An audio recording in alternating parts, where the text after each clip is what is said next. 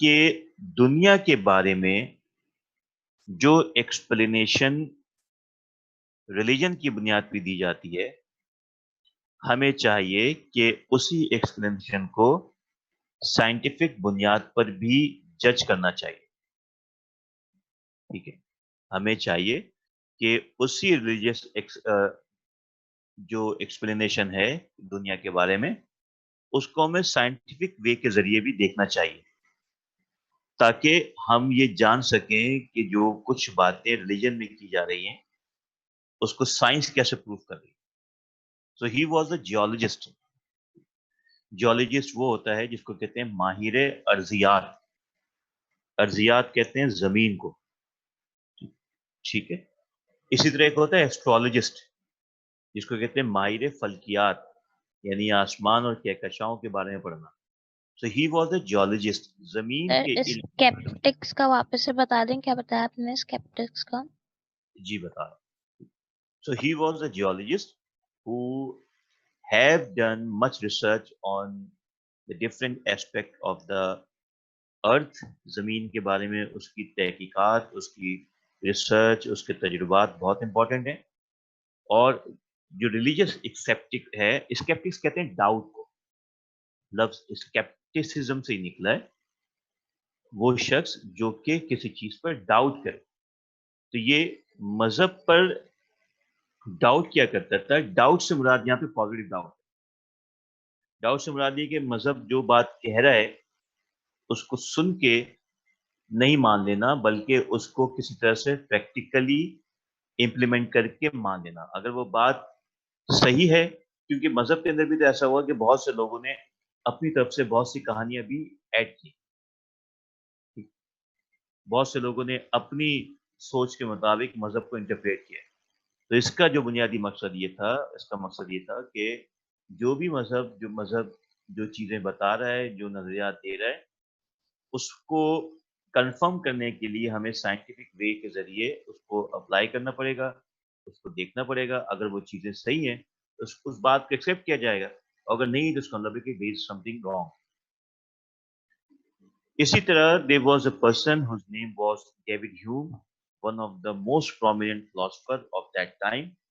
اس دور کا سب سے زیادہ پاورفل فلسفی جس کا نام ڈیوڈ ہیوم ہے, and he was a philosopher. Then we have Adam Smith, who was an economist. پھر ہمارے پاس ہے ایڈم اسمتھ جو کہ اکنامسٹ تھا, اور اس کی کنٹریبیوشن جو ہے وہ ایکسٹراڈنری ہیں پوری اکنامکس کے اوپر. And he is considered as the father of economics, بلکہ father of modern economics.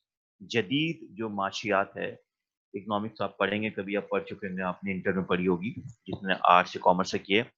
So economist, why? Because he has brought different idea in order to develop the economic system, economic cycle, wealth, etc. So these were some of the most prominent thinkers of enlightenment. تو اب دو باتیں ہو گئی ہمارے پاس.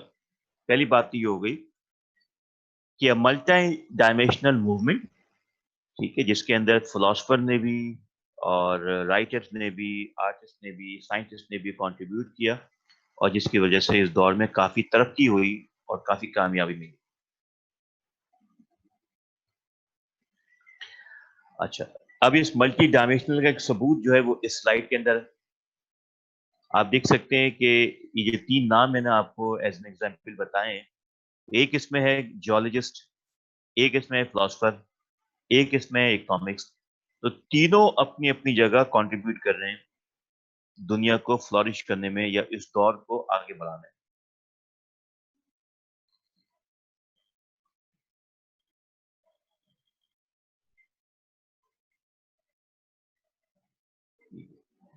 اچھا, ایک سوال مجھ سے پوچھا ہے کونین نصیر نے. سوال ان کا یہ ہے کہ آپ بھی سن لیجئے کہ سر اسکیپٹکس اور جیولوجی کی تھرو انلائٹمنٹ میں کیسے کنٹریبیوٹ کیا. تو پہلے یہ بات سن لیجئے کہ اسکیپٹکس وہ لوگ ہوتے ہیں جو کسی بھی بات کو آسانی سے نہیں مانتے جب تک وہ بات ریزن کے ساتھ ثابت نہ ہو جائے.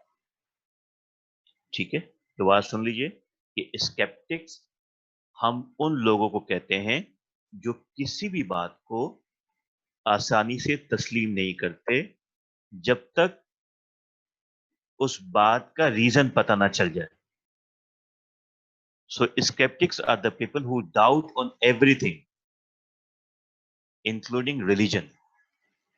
تو بائبل سے اس دنیا کے بارے میں جو باتیں بائبل سمجھایا کرتی تھی, ٹھیک ہے, فار ایگزامپل بائبل یہ کہتی تھی کہ بھائی دنیا جو ہے وہ 7 دن کے اندر وجود میں آئی. ٹھیک ہے, تو اب یہ کیا کرتا ہے, اس کا بنیادی مقصد یہ تھا, اب بائبل کی یہ جو اسٹیٹمنٹ ہے کہ بھائی دنیا جو ہے وہ 7 دن کے اندر وجود میں آئی, تو اب یہ تو ڈیفینیٹلی بائبل کی اسٹیٹمنٹ ہے.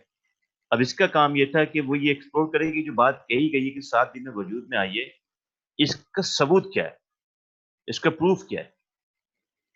تو اب کیونکہ یہ جیولوجسٹ بھی تھا, زمین کے علم کے بارے میں بھی اس کی ریسرچ تھی, اور ہی واز اے سائنٹسٹ, تو اب he use to research on the different aspect of earth, زمین کی اسٹڈی کرنا اور جو مٹی کی جو عمر ہے اس کو جاننا, یہ سب جیولوجسٹ کہلاتا ہے. پہاڑ کتنے پرانے ہیں اور ان کی کیا عمر ہے, ان کے کیا کوالٹیز ہیں, یہ جتنی بھی زمین پر یا پہاڑ, زمین اور زمین کے مختلف کرسٹ اور گہرائی, ان تمام چیزوں کا علوم جو کہلاتا ہے جیولوجی. تو اب یہ اسٹیٹمنٹ کہ بھئی دنیا 7 دن میں وجود میں آئی, بات یہ سمجھ میں آتی ہے کہ 7 دن میں وجود میں کیسے آئی. وہ یہ نہیں کہہ رہے کہ یہ بات غلط ہے یا صحیح ہے, وہ یہ کہہ رہے کہ اگر یہ بات صحیح ہے تو اس کو ہم کیسے جانیں گے کہ یہ بات صحیح ہے. تو اس کے لیے he use to do the research. ٹھیک ہے, اور اس کا جو اسکیپٹسزم ہے, اس کا جو ڈاؤٹ فلنس ہے, وہ اس کے کام آیا. اور کام یہ آیا کہ جب اس نے چیزوں کو ڈاؤٹ کیا, اس وقت اس کو نئی راہیں ملی سیکھنے کے لیے. ٹھیک ہے, اور اس طرح اس نے کنٹریبیوٹ کیا اپنی رائٹنگ کے ذریعے انلائٹنمنٹ کے اندر. آئی ہوپ کہ بات کلیئر ہوئی. سر انہوں نے کسی بھی چیز کے لیے جو ڈاؤٹ کیا ہے وہ اپنے لیے کیا ہے یا اوور آل کے لیے کیا ہے, یا سب کو بتانے کے لیے کیا ہے کہ ہاں یہ بات بالکل صحیح ہے, یا صرف اپنے تھاٹس کلیئر کرنے کے لیے کیا ہے کہ وہ اس بات کو فالو کر سکیں؟ جی بیٹا, ہوتا یہ ہے کہ انڈیویجولی تو انسان ہر چیز اپنے لیے کرتا ہے, لیکن اس کے ساتھ ساتھ وہ پھر دنیا کے لیے بینیفیشیل ہو جاتی ہے. تو کوئی بھی کام آپ کریں, میں کروں, دنیا کا کوئی بھی شخص کرے, وہ کرتا تو اپنے لیے ہے, لیکن اس سے دنیا کو بھی فائدہ ہوتا ہے. So of course it was his interest, it was his curiosity, وہ اس کی لگن تھی, وہ اس کے تجسس تھا, وہ اس کو جاننے کا جنون تھا, اپنا جاننے کا جنون تھا. تو اس کے اپنے جاننے کے جنون نے دنیا کو بھی فائدہ پہنچایا. آج میں اگر بیٹھ کے جیمز ہیوٹن کے بارے میں بات کر رہا ہوں, تو اس کا مطلب ہے کہ اس کی بات میں کوئی نہ کوئی اتنی اسٹرینتھ تو ہے کہ آج 2020 میں ہم اس کی بات کر رہے ہیں, تو ہم بھی تو اس سے بینیفٹ حاصل کر رہے ہیں, ہم بھی تو انلائٹنڈ ہو رہے ہیں. ٹھیک ہے, دیٹ از دا پوائنٹ.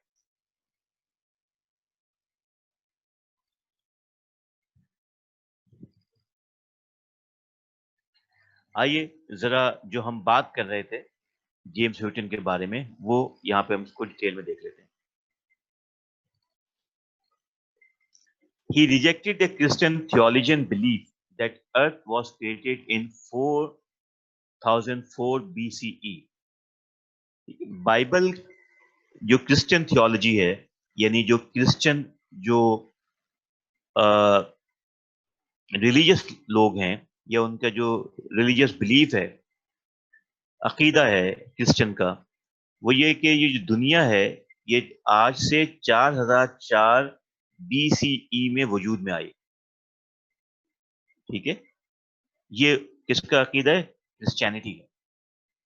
اور یہ چیزیں انہوں نے کرسچینٹی بائبل سے نکال کے یہ بیان کیا کہ بھئی اگر کیلکولیٹ کیا جائے تو دنیا کو بنے ہوئے 4004 سال ہو گئے. یہ اس وقت کی بات تھی جب انلائٹمنٹ کی بات کر رہے تھے. تو ٹوٹل 4004 BCE کے اندر آج سے تقریباً 6000 سال پہلے یہ دنیا وجود میں آئی. تو جیمس نیوٹن نے اس خیال کو رد کیا، اس خیال کو ریجیکٹ کیا. ٹھیک، اس کا کہنا یہ تھا کہ سیکنڈ پوائنٹ کی بات کر رہا ہوں، finding of science should be the basis of law of universe.